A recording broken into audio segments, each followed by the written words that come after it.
வேலுண்டு வினையில்லை, மயிலுண்டு பயமில்லை, குகனுண்டு குறையும் இல்லை, கந்தனுண்டு கவலையும் இல்லை. அதற்கு பிறகும் என் மனமே ஏன் இப்படி மனம் பதறிக்கொண்டு இருக்கின்றாய்? இந்த வேலவனே நான் உன்னை தேடி வந்து இருக்கின்றேன். நீ எதிர்பாராத மகிழ்ச்சியும் நம்ப முடியாத பேரதிசயத்தின் தருவதற்கு வந்திருக்கும் போது உன் எண்ணத்தை பொறுத்துதான் உன் வாழ்க்கை அமையப் போகிறது. அதனால்தான் சொல்கிறேன், உன் எண்ணத்தை தெளிவாக்கு என்று, உன் மனதை எங்கு தூய்மையாக்கு என்று. தேவையற்ற பாரங்களை நான் உனக்கு பதிலாக சுமந்து கொண்டு இருக்கின்றேன் என்று சொல்லிவிட்ட பிறகும் இந்த முருகனை நம்பாமல் நீ எதற்காக தங்கமே உன் மனபாரத்தை நீயாகவே இங்கு ஏற்றிக்கொண்டு இருக்கின்றாய்? உன் மனதில் வழிகளை நான் புரிந்து கொண்டும் அறிந்து கொண்டும் இனியும் என் பிள்ளையை காக்க வைக்க கூடாது தானே இந்த முருகன் உன்னை தேடி வந்திருக்கின்றேன். நீ யாரை தேடிக்கொண்டிருக்கின்றாய்? அந்த தேடிக்கொண்டு இருக்கும் நபரிடமிருந்தே மிக பெரும் வெற்றி செய்தி உன்னை தேடி வரத்தான் போகிறது. எதை எதிர்நோக்கி இருந்தாயோ, எந்த செயல் உனக்கானதாக அமைய வேண்டும் என்று நினைத்தாயோ, அந்த நினைத்த செயலை நினைத்த மாதிரியே முடித்து தருவதற்குத்தானே இந்த முருகனே நான் உன்னை தேடி வந்திருக்கின்றேன். மற்றவர்கள் குறை சொல்கின்ற அளவுக்கு உன் வாழ்க்கை முடிந்து விட்டதோ, மற்றவர்கள் குறை சொல்கின்ற அளவுக்கு என் வாழ்க்கை இருந்து கொண்டு இருக்கின்றதே. நான் எப்படி என் வாழ்க்கையை ஏற்றத்தை நோக்கி என் வாழ்க்கையில் சென்று கொண்டு இருக்க வேண்டும் என்று நினைத்து கொண்டு இருந்தேனோ, ஆனால் என் வாழ்க்கையில் திருப்பங்கள் மட்டும்தான் வந்து கொண்டு இருக்கின்றது. அந்த திருப்பமும் எதிர்பாராத திருப்பமாக என் வாழ்க்கையின் கீழ்நிலைக்கு வந்து கொண்டு இருக்கின்றது. இப்பொழுது ஒன்றுமில்லாதவனாக இருந்து கொண்டு கையேந்தும் நிலைக்கு வந்து விடுவேனோ என்று எண்ணிக்கொண்டு இருக்காதே. என் பிள்ளைகள் என்னிடம் கையேந்தி விட்ட பிறகு, இந்த முருகனிடம் கையேந்தி விட்ட பிறகு நான் மற்றவர்களிடம் யாசக பெறும் நிலையை ஒரு பொழுதும் வைக்கப் போவதே கிடையாது. எதை எப்படி செய்ய வேண்டும் என்பதில் நீ தெளிவுபட தெரிந்து கொள். உனக்கு நல்லதையும் நம்பிக்கையான தருணத்தையும் தருவதற்கு இந்த குகனே நான் வந்து இருக்கும்போது நீ எதை பற்றி தங்க பிள்ளையை சிந்தித்தும் சந்தித்தும் கொண்டு இருக்கின்றாய்? ஏமாற்றமும் சோகமும் உன் வாழ்க்கையின் ஒரு பாதியாகவே ஒரு பகுதியாகவே மாறிவிட்டதே.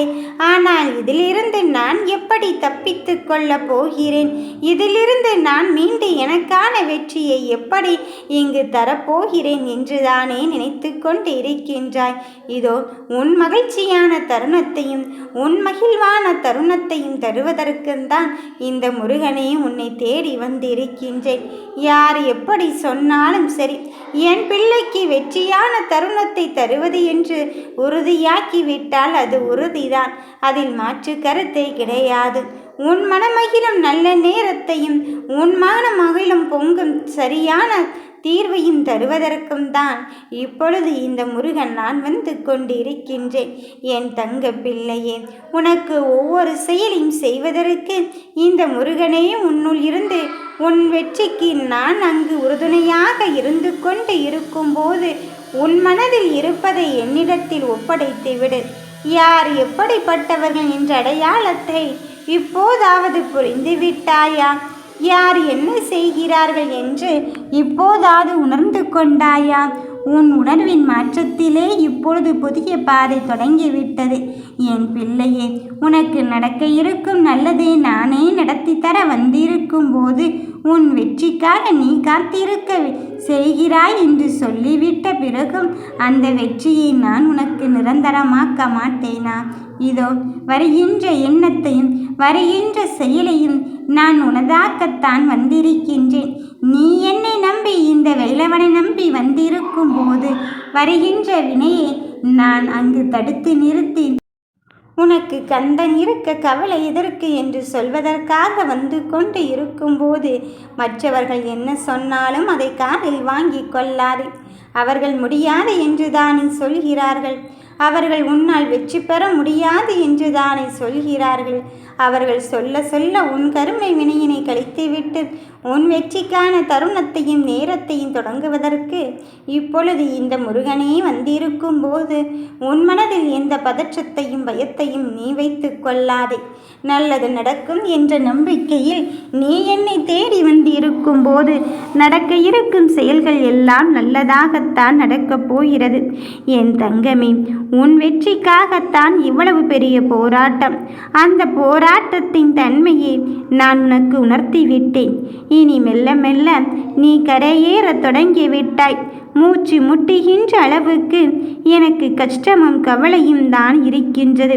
பிணியிலிருந்து தப்பிப்பதாம், கடனிலிருந்து தப்பிப்பதாம், வறுமையிலிருந்து தப்பிப்பதா என்று எல்லாவற்றிலிருந்தும் சிக்கி தவிக்கும் என் பிள்ளையே, மன நிம்மதியின்றி இங்கு வாழ்ந்து கொண்டு இருக்கின்றாய். வெளியே சொல்ல முடியாத சோகத்தோடும் வறுமையோடும் இருந்து கொண்டு இருக்கின்றாய். இதோ இந்த வறுமையிலிருந்தும் பிணியிலிருந்தும் உன்னை காப்பாற்றி இனி ஏற்றத்தை நோக்கியும் ஏனி படியை நோக்கியும் உன்னை அமர வைப்பதற்கு இந்த கந்தனே வந்திருக்கும் போது உன் மனம் வருந்தி கொண்டு இருக்காதே. உன் மனதின் கவலைகளை புரிந்து கொள்வதற்கும் அறிந்து கொள்வதற்கும் உனக்கான நல்ல நேரத்தை நான் தொடங்கிவிட்டேன். வருவது என்ன வேண்டுமானாலும் இருந்துவிட்டு போகட்டும். நான் உனக்கு நல்லதையும் நம்பிக்கையான தருணத்தையும் தருவதற்குத்தான் இந்த முருகனே வந்திருக்கின்றேன். நீ எடுக்கின்ற செயல்களும் நீ அங்கு கொண்டு வருகின்ற மாற்றங்களும் உனக்கானதாக இருக்கும் என்ற நம்பிக்கையில் தானே இந்த முருகனை நம்பிக்கொண்டு இருக்கின்றாய். அதன் பிறகும் இதற்காக சற்றும் யோசித்து கொண்டு இருக்கின்றாய். மனதில் என்ன நடந்தாலும் சரி, ஏது நடந்தாலும் சரி, எனக்கு நல்லதை தருவதற்கு என் அப்பன் முருகன் இருந்து கொண்டு இருக்கும் போது நீ எதை நினைத்து இங்கு வருத்தப்பட்டு கொண்டு இருக்கின்றாய்? என் கண்ணின் மணியே, உனக்கு இது வேண்டும் அது வேண்டும் என்பதை விட எது தந்தால் இப்பொழுது நீ சந்தோஷப்பட்டு கொள்வாயோ, எதை உன்னிடத்தில் கொடுத்தால் இப்பொழுது நீ மகிழ்ச்சி கொள்வாயோ அதை தருவதற்கு இந்த குகனே வந்திருக்கும் போது நீ உன் தடைகளை பற்றி எல்லாம் சிந்திக்காது. உனக்கு முன்னால் சென்று உன் தடைகள் அத்தனையும் அகற்றிவிட்டு நீ வெற்றி செய்தி எதிர்நோக்கி காத்திருக்கும் இடத்திலிருந்து மிக பெரும் வெற்றி செய்தியை மட்டும்தான் தரப்போகிறேன். நல்ல நேரம் வராதா என்று என் பிள்ளைகள் காத்திருக்கும் தருணத்திலே நல்ல நேரத்தை உணர வைப்பதற்குத்தான் இந்த முருகனே நான் உன்னை தேடி வந்திருக்கின்றேன். உன் மனதின் மாற்றங்கள் உனதாக இருக்க போகும்போது அந்த மாற்றத்தை தருவதும் இந்த முருகனாகத்தான் நான் இருந்து கொண்டு இருக்கின்றேன். கண்கலங்கி நீ என்ன விஷயத்தில் இப்பொழுது அடியெடுத்து வைத்திருக்கின்றாய் என்று தெரிகிறதா? நீயோ உன் கஷ்டத்தை நினைத்து அழுது கொண்டு இருக்கின்றாய். நானோ வருகின்ற மகிழ்ச்சியை பார்த்து அங்கு பெருமிதம் கொள்ளப் போகிறேன். என் பிள்ளைகளின் முகத்தில் புன்சிரிப்பை பார்ப்பதற்காக என் இறுதிக்கட்ட பணியை ஆரம்பித்து விட்டேன். இனி நடக்க இருக்கும் நல்லது இனி உனக்கு நல்லதாகத்தான் நடக்கும். என் தங்கமே, உனக்கான நேரத்தையும் காலத்தையும் நெருங்கிவிட்ட பிறகும் நீ எதற்காக இங்கு சற்றும் யோசிக்கின்றாய் என்றுதான் எனக்கு புரியவில்லை. இந்த முருகனை நம்பி வந்து விட்டாலே உனக்கு நல்ல நேரம் ஆரம்பித்து விட்டது என்றுதானே அர்த்தம். அதன் பிறகும் உன் மனம் ஏன் தங்கமே வருந்தி கொண்டு இருக்கின்றது? உன் மனதிற்குள் எத்துணை காயங்களும் இருந்தாலும் சரி, வழிகள் இருந்தாலும் சரி, அந்த வழிகளை தாண்டி இப்பொழுது உனக்கான நேரத்தை நெருங்கிவிட்டாய் என்பதுதான் அர்த்தம். என் தங்க பிள்ளையே, உன்னை ஒவ்வொரு முயற்சியிலிருந்தும் வெற்றியடைய செய்வதற்குத்தான் இந்த முருகன் உன்னோடு கைகோர்த்திருக்கின்றேன். இந்த அப்பனானவனை உன்னருகில் இருந்து கொண்டு இருக்கும் போது நீ எதை நினைத்தும் இங்கு மனதில் வைத்து கொள்ளாதே என்றுதான் சொல்கிறேன்.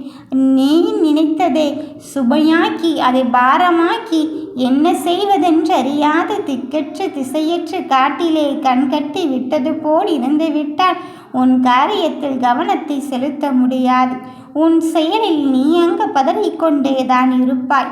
அதனால் தான் நான் சொல்கிறேன், உனக்கான வெற்றியிலும் உனக்கான கஷ்டத்திலும் என் துணை கொண்டு இருக்க போகும்போது நீ எதை நினைத்தும் இங்கு வருந்தி கொண்டு இருக்காதே. என் தங்க பிள்ளையே, என்ன ஆனாலும் சரி, ஏது ஆனாலும் சரி, எனக்காக யாரோ ஒருவர் இருந்து கொண்டு இருக்கின்றார் என்பதை நீ தெளிவுபட தெரிந்து கொண்டு விட்டால் மட்டுமே உனக்கு நல்லதை நான் தருவதற்காக வந்து கொண்டு இருக்கின்றேன் என்று அர்த்தம். இதோ இப்படித்தான் வாழ வேண்டும் என்பதை தாண்டி எப்படியாயினும் என் வாழ்க்கையை மாற்றுவதற்கு எனக்கும் உரிமை இருக்கிறது என்று சொல்லி தந்த இந்த முருகனை முழுவதுமாக நம்பு. நீ நினைத்த காரியத்தை நான் நடத்தி தருவதற்காக இந்த முருகனோடு சேர்ந்து நானும் பயணிக்கத்தான் வந்திருக்கின்றேன். நல் உள்ளங்கள் வராதா என்று எண்ணினாய், இதோ வெற்றியே தரப்போகிறேன். உனக்கானதை விட்டு விடாதே. யாம் இருக்க பயமேன்.